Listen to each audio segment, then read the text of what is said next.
예, 안녕하세요. 여러분을 사랑합니다. 여러분을 축복합니다. 아멘. 새벽 기도는 축복입니다. 새벽 기도 여러분 축복 받으셨습니다. 오늘도 축복 받으시고요. 새벽 기도야말로 하나님이 가장 기뻐하시고, 하나님은 그래요. 하나님은 예배를 가장 기뻐하셔요. 하나님은 예배를 통해서 하나님 만나고 하나님 먼저 만나려고 하는 그런 마음이 굉장히 기뻐하셔요. 하나님은요. 그래서 하나님은 자기가 정한 시간, 자기를 찾는 것을 가장 기뻐하셔요. 그게 하나님 영광이거든요. 하나님 영광이에요. 하나님을 하나님처럼 인정해 드리는 것, 그것을 굉장히 기뻐하시는데, 하나님이 여러분을 사랑하십니다. 우리를 축복하십니다. 오늘도 여러분 하나님의 축복이 함께 하시길 주님의 축원합니다. 예, 기도합니다. 하나님 감사합니다. 오늘도 새벽을 깨우실 하나님 감사합니다. 더 깊이 하나님 만나는 시간 되게 하옵소서. 성령 하나님 같이 하여 주옵소서. 예수님의 이름으로 기도합니다. 아멘.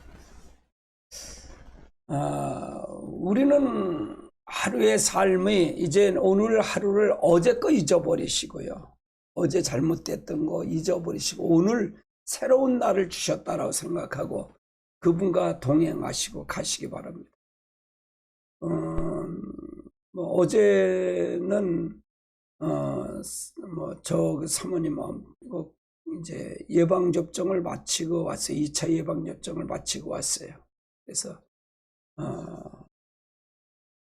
안 맞아도 조심하는데 그냥 맞았습니다. 저희는 맞고 그걸 2차까지 맞게 왔습니다. 예. 어느 법을 우리가 이제 이 문재인 정부의 법을 지킨다. 전 세계 다 이건 코로나 백신을 맞으니까요. 맞고 왔는데 정상은 저는 괜찮아요. 사모님 좀 뻐근하시다 그러다. 그리고 어제 사모님 좀 으실으실 춥다 그래서 해열진 통제 두화를 잡수고 어저께 예배 드렸습니다. 예배하고 벌써 오늘이 금요일이네요. 여러분 금요일이에요. 항상 제가 제일 좋아하는 금요일이다 그렇게 이렇게 합니다. 왜 그러냐면 제가 금요일만큼은 우리가 다른 것을 가지 않기 때문에요. 토요일 날은 내일은 제가 방언기도 새벽 기도가 없어요.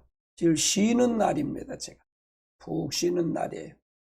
그래서 하루를 일주일을 충족하는 날. 월요일서부터 주일날도 4시간 내가 서야 되고요. 4시간 서야 되고 다른 날은 6시간 이렇게 서야 되니까 토요일 날만 없으니까 토요일 날은 좀 쉬는 날. 그래서 그렇게 해서 아주 기분이 좋은 날이에요. 제가 금요일 날은 굉장히 좋다 그렇게 해요. 그래서 늘 항상 감사하죠. 굉장히 감사합니다. 저는. 그래서 그 감사하고 늘 하나님 앞에 가는 것 기쁩니다. 오늘도 여러분 좋은 금요일 되시고요. 주말 이제 달 지키시고 오늘 좋은 날 되시길 주님으로 축원합니다. 예, 오늘은 시편 121편입니다. 시편 121편 강해고요. 시편 121편 강해입니다. 1절로 8절입니다. 1절로 8절에 있는 말씀이고요. 제목은 지켜주시는 여호와. 대지는 4대지로 나눠봤고요. 4대지로 나눴고요. 첫 번째는 천지를 지으신 여호와께로서 도움이 옴. 1절 2절이죠. 여호와께서 주야로 성도를 지켜주심. 3절 4절. 환난 중에도 환난 중에도 해를 받지 않게 해주심. 5절로 7절입니다. 여호와께서 성도의 출입을 지켜주신 8절입니다. 그래서 하나님이 지켜주신다. 하나님이 지켜주신다. 그래서 오늘도 하나님의 역사가 함께 하시기 바랍니다. 첫 번째 제목은 천지를 지으신 여호와께로 도움이 온다. 내가 산을 향하여 눈을 들리라. 나의 도움이 어디서 올까? 나의 도움이 천지를 지으신 여호와께로다. 그래서 하나님께서 도움을 주신다 그 말이죠. 우리는 하나님께 도움이 온다는 것, 우리가 하나님의 역사를 통해서 그러니까 저는 항상 그 기준을 그렇게 생각을 해요. 하나님 중심이냐 자기 중심이냐. 그 성경 자체를 제가 해석을 할 때도 그런 식으로 했고, 하나님 요구가 뭐냐, 하나님 목적이 뭐냐, 하나님이 중심이냐 자기 중심이냐. 자기 중심 가지면은 하나님 믿는 게 아니거든요. 하나님 믿질 않는 겁니다. 자기 중심은 아니에요. 하나님 영접이라는 얘기는 못 가요. 영접이라는 얘기는 인격체인 하나님을 받아들이는 겁니다. 인격체이신 그분이 실제 안에 들어오는 거예요. 영접이에요. 그래서 제가 항상 영접을 설명할 때 이해가 안 되거든요. 이게 우리가 길들여지지 않았기 때문에. 하나님을 아는 것을 모르거든요. 사실은 하나님에 관한 것을 알죠. 우리가 영접했다고 해서 하나님 믿는 것을 아는 걸 어떻게 해야 되는 걸 몰라요. 교회 나와서 구체적으로 가르쳐 배움 받지 않았기 때문에. 그분과 친밀한 교제, 살아계신 하나님과 친밀한 교제를 가지고 가야 되는데 그러지 못해요. 자기 중심으로 살아요. 자기 중심. 하나님의 중심으로 살아야 되네. 자기 중심. 하나님의 중심으로 산다는 게 실제 하나님과의 실제 그분의 인격체가 들어와서 내가 내 주인이 되는 거거든. 그 실제 성령이 들어오셔서 나를 지배하시고 다스리는 거거든요. 그걸 가리켜 제가 무당의 신접이나 우리가 영접이나 그런 의미를 가져요. 무당은 신접은 귀신을 들여보는 거고요. 잡신을 받아들인 거고요. 세상신을 받아들인 거예요. 잡신이죠. 그걸 위해서 이제 구술하고 그걸 위해서 뭐 하는 거죠. 그럼 우리는 뭐예요? 성령 하나님의 신을 우리가 받아들이는 거예요. 그건 그분의 신으로 의해서 사는 거예요. 그분의 신에 의해서 산다 그 말이에요. 그러니까 하나는 잡신, 하나는 천지 만물을 창조하신 하나님이에요. 그걸 받아들이는 거예요. 하나님을 받아들이는 거다 그 말이에요. 천지 만물을 창조하신 하나님. 하나는 좋은 신, 나쁜 신. 그걸 받아들이는 거예요. 그래서 우리가 특히 시편은 하나님 받아들여서 하나님께 하나님이 역사하는 거예요. 이 도움을 요청, 천지를 지으신 도움이 어디서 올까? 나의 도움은 천지를 지으신 여호와께로다. 본 시인은 본래 작가 이거는 성전에 올라가는 시를 노래 부른 거죠. 시편 120편부터 134편까지 성전에 올라가서 노래 부른 거예요. 시를 하는 거죠. 이 예루살렘에 올라가면서 그 산들을 보고 하나님께서 자기를 위하여 그것을 지은 것을 깨달아요. 그 산을 지으시고 그 큰 능력으로 하나님이 자기를 도와주심을 믿었다는 얘기입니다. 성전에 올라가면서 그 산이 너무 아름다운 거예요. 큰 산을 보고 자기를 위해서 저거 지으실 거라. 성령이 사로잡힌 거죠. 성령이 그 생각을 잡아서 본 거거든요. 눈을 본 거. 오늘날도 성도도 오늘날 성도들도 자연 만물을 보고 하나님의 지혜와 능력을 깨닫고 그 능력으로 하나님의 도우심을 깨달아야 한다는 얘기입니다. 제가 항상 은혜를 받고 이제 기도 생활을 할 때 이 지금은 기도는 안 올라갔죠. 지금 많이 퇴색이 된 것 같아요. 그래서 그 사랑, 그때는 한창 기도할 때 하늘산 기도원, 오살리 금식 기도원, 칠보산 기도원, 근데 많이 찾아다녔거든요. 기도하러요. 그럼 은혜 받고 내려올 때는, 올라갈 땐 그걸 못 느끼는데 내려올 때 은혜 받고 나면 새들이 막 노래하는 거예요. 새들이 노래하고 나뭇잎이 막 흔들리고, 그것이 찬양을 하는 거예요. 막 나를 위해서 찬양하는 거. 너무너무 아름다운 거예요. 특히 하늘산 기도원 같은 건 올라가고 내려가는 길이 굉장히 이게 한참 올라가요. 산을 올라가요. 너무 감사하죠. 너무 감사해요. 그 산의 중턱에 올라가면 너무 감사하고, 그리고 올라가고 내려가는 그러니까 성령이 나를 사로잡을 때 나타나는 현상들이에요. 막 춤을 추는 거예요. 또 저는 이제 시골에서 이렇게 기도 생활을 하면서 한 25분을 걸어와야 되는데, 교회에서 집 오고 걸어오면 새벽 기도나 이렇게 오면 그렇게 좋은 거예요. 상쾌하고. 그 나뭇잎이 춤을 추고 모든 것이 춤을 춰요. 너무 감사하죠. 높은 하늘과 견고한 땅과 넓은 바다와 큰 산을 창조하신 하나님께서 그것을 우리에게 주실 뿐만 아니라 그 능력으로 우리를 지켜주시고 도와주신다는 것을 깨달을 때 담대하게 내가 용기가 생긴다. 큰 용기가 생긴다. 하나님 그 능력으로 성도를 항상 도와주신다. 하나님 성도를 항상 도와주신다. 그래서 하나님의 능력, 하나님의 사랑으로 가는 것. 하나님의 사랑으로 가는 거죠. 하나님의 축복이죠. 하나님의 축복.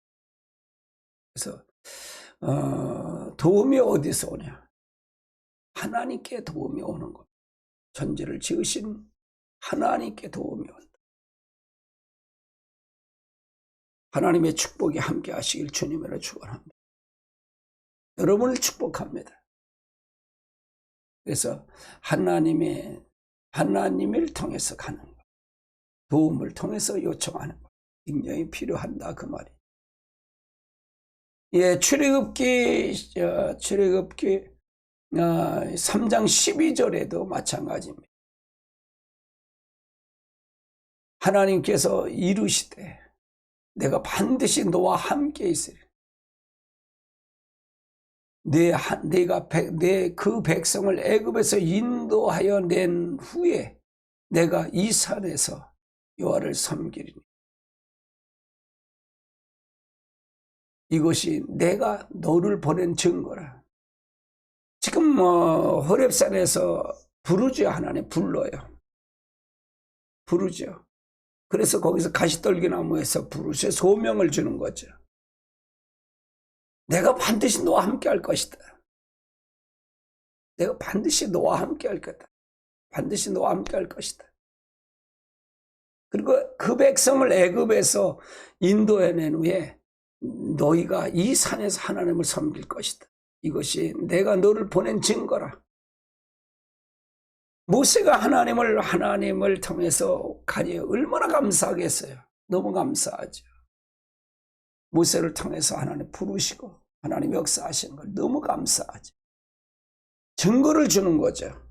그래서 네가 이 산에서 나를 섬길 것이다. 그러니까 애굽에서 출애굽 시킨 거는 하나님 섬기려고 보낸 거예요. 섬기려고. 하나님을 섬기려고 보내신 거예요. 모세를 보낸 목적, 이스라엘 백성을 건진 목적. 그럼 우리도 마찬가지잖아요. 하나님을 섬기려고 부른 거예요. 부른 거예요.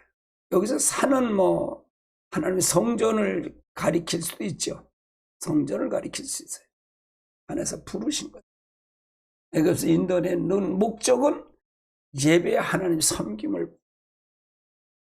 이건 하나님 자신이 말하는 거거든요. 지금 부르셔서 하나님 앞에 내가 부른 거.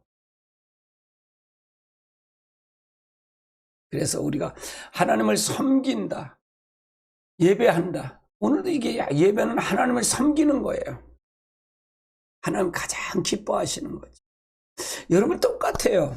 애굽이라는 얘기는 세상이거든요. 세상이에요. 여러분을 건져낸 것, 섬기려고 하는 겁니다. 예배의 성공자가 돼야 된다는 얘기죠. 이사야 2장 1절로 3절에도 마찬가지예요. 아모스 아들 이사야가 받은 유다와 예루살렘에 관한 말씀이라. 말일에 여호와의 전의 산이 모든 산 꼭대기에 굳게 설 것이야. 전의 산이 굳게 설 것입니다. 모든 산 위에 뛰어나리냐. 만방이 그리로 모여들 것이라. 많은 백성이 가서 이르기를 오라 우리가 여호와의 산에 오르며 야곱의 하나님의 전에 이르자. 그가 그 길을 우리에게 가르칠 것이요. 우리는 그 길을 행하리니. 이 율법의 시온으로부터 나올 것이며 여호와의 말씀은 예루살렘으로부터 나올 것입니다. 그러니까 여기서 산은 하나님의 성전을 얘기하는데 산은 여호와의 산이 성전을 얘기한다 그 말. 그러니까 예배하라는 게 예배한다, 섬긴다, 예배한다 그 말이죠. 예배한다. 그래서 하나님의 성전에 모이는 것. 우리가 모이는 데 힘써야 되고 모이는 데서 통해서 역사해야 됩니다. 지금 뭐 유튜브라는 이걸 생겨서 여러분 안 있는 곳에서 예배 드리지만 진정한 예배는 여러분 말씀을 통해서 여러분 안에서 이루셔야 됩니다. 하나님을 깊이 만나셔야 됩니다. 하박국이죠. 2장 20절도 마찬가지예요. 오직 여호와는 그 성전에 계시니 온 땅이 그 앞에 잠잠할지니라. 말 잘 하시네. 여호와는 성전에 계시다 그 말이에요. 오직 여호와는 성전에 계시니 하나님 계신 곳 성전이죠. 이게 자정했다는 것. 나는 이 성전론을 보면서 이게 뭐 모세오경을 성막을 받으시죠. 뭐 하박국은 이제 이 선지자 역사를 보면 선지자들을 보면 어지러울 때 선지자가 많아요. 타락할 때 선지자가 많아요. 바른 소리를 하기 위해서. 이사야나 뭐 이 아모스나 이 선지자는 그 북방 이스라엘이 타락했을 때 오는 선지자들이. 그다음에 이제 에레미야는 남방 유다가 멸망했을 때, 바벨론은 멸망했을 때 그때 오는 선지자들이에요. 에스겔은 그 포로 잡혀가서 바벨론에서 부른 거고요. 다니엘도 마찬가지고. 선지자들을 보면 고난 쓸 때 뭐 잘 믿었을 때 그들이 선지자가 나올 필요가 없죠. 하나님 깨우치려고 선지자를 보내는 거니까요. 일으키려고 성도를 깨우려고 보내는 거니까요. 선지자들을 보면. 그래서 우리가 하나님의 말씀을 통해서 가는 거 굉장히 필요하죠. 선지자를 통해서 가는 거. 그렇게 가는 게 굉장히 필요합니다. 그래서 지금도 우리가 그래 바른 소리를 해야 된다 그 말이에요. 타락을 하고 지금 굉장히 어려운데 제게 준 하나님의 역사는, 제게 보여주는 것은 하나님의 중심으로 돌아오라는 거예요. 선지자들 늘 그렇게 이사야 선지자 그랬고 에레미야 선지자 그랬거든요. 돌아오라는 얘기거든요. 제게 주는 거는 그걸 돌아오라는 거예요. 회개하라는 거예요. 변론하라는 얘기예요. 네 중심 갖고는 안 된다. 자기 중심에서 버리고 하나님에게로 돌아오라고 제게 주시는 건 그걸 메시지를 줘요. 그 메시지를 줘요.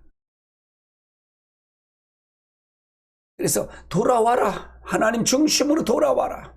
그리고 그분에게 돌아와라. 제 눈에는 하나님을 다 떠난 것 같아요. 전부 성도들이 다 자기 중심에 있는 것 같아요. 예수님 당시에 서기관과 바리새인들, 종교 지도자들이 한 것처럼 전부가 뭐냐? 하나님에 관한 것은 알지만 하나님을 실제 아는 것이 없는 것 같아요. 하나님에 관한 건 있지만 하나님을 아는 건 없는 것 같아요. 돌아오라는 거예요. 돌아와라. 그래서 이 나라가 지금 어렵고 문재인 정부를 통해서 하는 것도 하나님이 쓰시는 것 같아요. 교회를 깨우치기 위해서, 돌아오게 하기 위해서 하는 방법 같아요. 그게 보여요, 제 눈에는요. 제 눈엔 그게 보여요. 그래서 하나님 다시 성령을 주셔야 됩니다라고 기도하는 거예요. 제게 오는 거는 마음으로 기도하는 게 좋죠. 주일 대예배만 마음으로 기도하죠. 통성기도도 그렇고. 저녁 내서부터 모든 예배는 다 통성기도는 때는 방언기도예요, 방언기도. 왜? 다급하니까. 하나님의 노하심을 풀어드려야 되겠다는 마음에 순종하는 거예요. 돌아오라는 거예요, 돌아오라. 제 메시지가 몇 명 안 듣지만은요. 그러나 돌아오라는 거예요. 하나님의 역사를 통해서 돌아오라. 우리가 하나님께 돌아오면 하나님께서 역사하신다는 거예요. 하나님께서 함께 하시겠다는 거예요. 돌아오라. 여러분, 하나님께 돌아오시길 주님으로 축원합니다. 여러분을 사랑하고 여러분을 축복합니다. 여러분을 축복합니다. 돌아오셔야 됩니다. 그래서 하나님 앞에 영광 돌리는 여러분 되시길 주님으로 축원합니다. 오늘 여기까지를 하고요. 내일 한번 120편을 한 번 더 하겠습니다.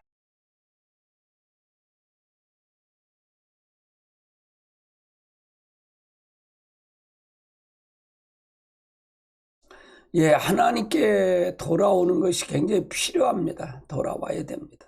어떤 부분을 통해서 돌아와요? 하나님의 역사를 통해서 가는 것. 우리가 하나님을 사랑하고 하나님을 통해서 가는 것이 굉장히 필요하죠. 하나님의 역사를 통해서 이루시는 여러분 되시길 주님으로 축원합니다. 여러분을 축복합니다. 여러분을 사랑합니다. 오늘도 여러분 성령님과 더불어 가시기 바랍니다. 성령님과 더불어서 지금은 회개하고 하나님께 무릎 꿇을 때입니다. 왜 이런 고난이 왔을까요? 라고요. 여러분이 잘못 안 했어도 중보기도 해야 됩니다. 중보기도. 그래서 기도해야 됩니다. 돌아오게 해달라.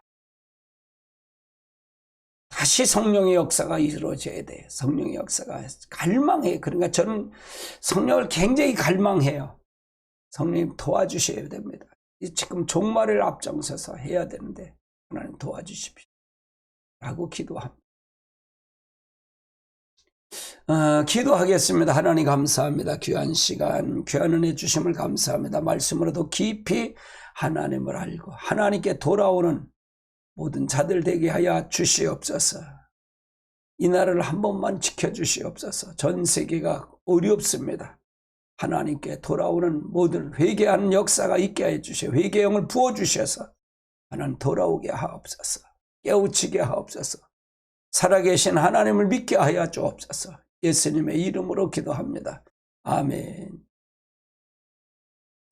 하늘에 계신 우리 아버지여, 이름이 거룩하여 여김 받으시오며 나라의 임하옵시며 뜻이 하늘에서 이루어진 것 같이 땅에서 이루어지니이다. 오늘날 우리에게 갈 양식을 주옵시고 우리가 우리에게 죄진 자를 세정과 같이 우리 죄를 사해 주옵시고 우리를 시험에 들지 말게 하옵시며 다만 악에 구원하옵소서. 대개 나라와 권세와 영광이 아버지께 영원히 있사옵나이다. 아멘. 어느 목사님이, 제가 잘 아시는 목사님이 그런 얘기를 하시더라고요. 임 목사,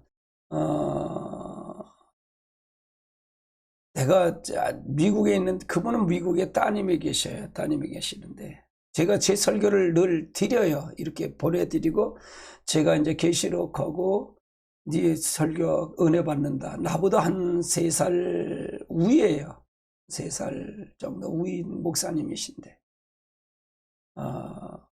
그분이 그런 얘기를 하셔요. 야, 네 설교를 듣니까, 임 목사 설교 듣니까 은혜가 되더라. 목사가 목사 설교 듣고 은혜 받기가 참 어려운데 네 설교 들으니까 은혜가 되더라. 그래서 내가 원고 재료를 좀 드렸어요. 내가 형님이라 그래요. 형님 목사님이라 그러는데. 그러면서 그 목사님이 그래요. 성령 체험을 하신 목사님이니까. 성령 체험을 하신. 미국에 따님이 계신데 교통사고가 났대요. 어려운데. 그래서 차는 전폐하고 하는데 사람이 무사해서 느낌 와서 기도했대. 병원에 입원했다. 가진 못하고. 그래서 사모님하고 둘이 주기도문을 100번을 하기로 마음먹고 기도했대. 야, 주기도문 100번 하니까 능력이 나타나더라. 쉬어가면서 했더니 100번을 했더니 능력이 나타나. 여러분, 주기도문이 능력입니다. 능력입니다. 주님 가리킨 기도이기 때문에 능력입니다. 그분이 실제 내 안에 들어오는 걸 얘기하는 겁니다. 그게 실제할 때 그때 능력이 나타나.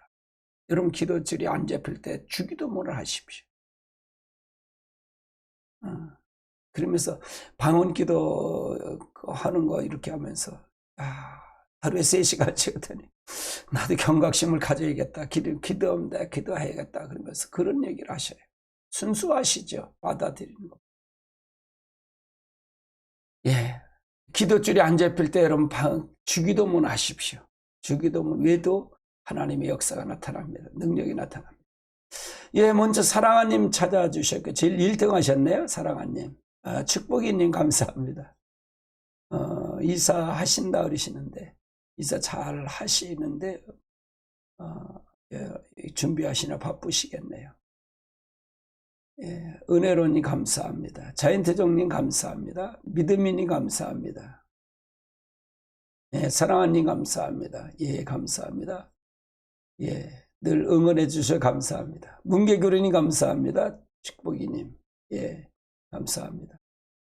여러분, 오늘도 여러분 9분이 같이 예배를 드리셔야 시청하시는데 오시면 꼭 좋아요, 댓글 달아주시기 바랍니다. 이 유튜브를 하다 보니까, 유튜브에 이렇게 하다 보니까, 예배를 드리다 보니까 유튜브에 행포가 많은 것 같아요. 우리 제재가 너무 많아요. 앞으로 이 제2TV도 같이 이걸 실방은 제2TV로 했으면 어떤가 하고 1TV는 업로드를 이제 이걸 받아서 업로드 하는 걸 올려서 해서 같이 두 방송을 다 움직여야겠구나.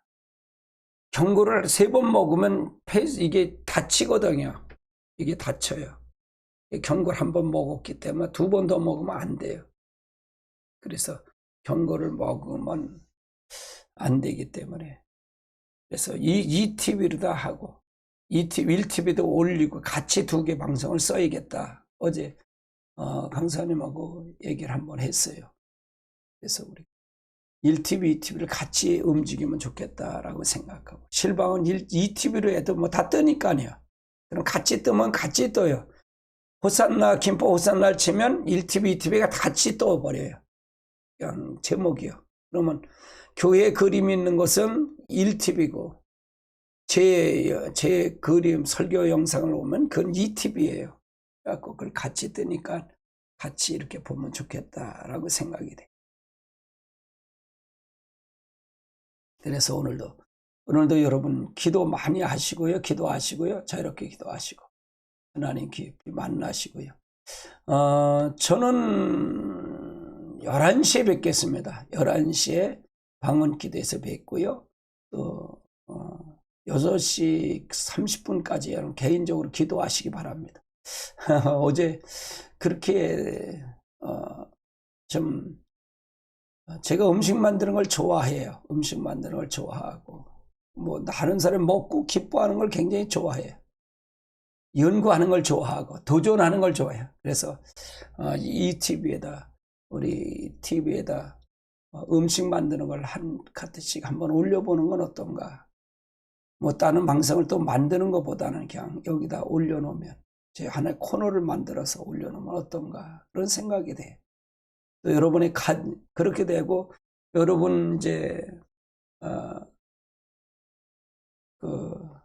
뭐 사업장도 찾아가면서 그걸 영상을 찍어서 올려주고 이 실상 우리 교회의 실상을 이렇게 하는 거 그걸 올리는 것도 괜찮겠다. 긴 영상을 짧은 영상 10분 미만의 영상을 올려서 하는 것도 괜찮겠다라고 생각이 돼요. 한번 기도하고 있습니다. 여러분 기도해 주시기 바랍니다. 예, 감사합니다. 자유롭게 기도하시기 바랍니다. 11시에 저는 뵙겠습니다.